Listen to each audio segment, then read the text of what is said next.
वक्त एक बड़ी खबर आ रही है, अहम खबर है। इस वक्त आपको बता दें कि मणिपुर में पोलिंग बूथ पर गोली चली है। थमनपोप की बूथ पर हुई है फायरिंग। इनर मणिपुर इलाके में ये गोलीबारी हुई है। तो आपको बता दें कि सेंसिटिव एरिया है मणिपुर में काफी, और पोलिंग बूथ पर अब गोली चलने की खबर सामने आ रही है। थमनपोप की बूथ पर ये फायरिंग हुई है। इनर मणिपुर इलाके में ये गोलीबारी हुई है। तो अब मणिपुर में चुनावों को लेकर खास अहम बंदोबस्त किए गए, सिक्योरिटी को लेकर खास इंतजाम किए गए। उसके बावजूद भी देखिए गोली चलने की खबर यहां से सामने आ रही है। मणिपुर में पोलिंग बूथ पर गोली चली है। थमनपोप की बूथ पर ये फायरिंग हुई है।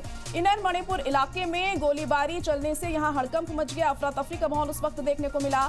लेकिन आखिर कैसे ये गोली चली और किसने चलाई, किसके कहने पर ये गोली यहां पर चलाई गई है, ये अभी जांच का मुद्दा है, और जांच के बाद ही तफसील से पता चल पाएगा कि आखिर क्या वजह रही इसके पीछे। तो अहम खबर इस वक्त आपको बता रहे हैं, मणिपुर में पोलिंग बूथ पर गोली चली है। थमनपोप की बूथ पर यह फायरिंग हुई।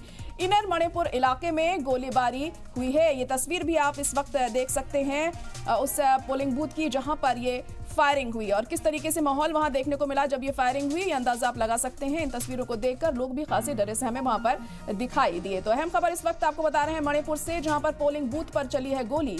थमनपोप की बूथ बताया जा रहा है जहां पर ये गोली चली है, गोलीबारी हुई है। यहाँ पर इनर मणिपुर इलाके का ये मामला है। हालांकि आपको बता दें कि मणिपुर में लगातार हालात खराब हो रहे हैं पिछले दिनों, उसी के मद्देनजर खास इंतजाम यहां पर किए गए थे।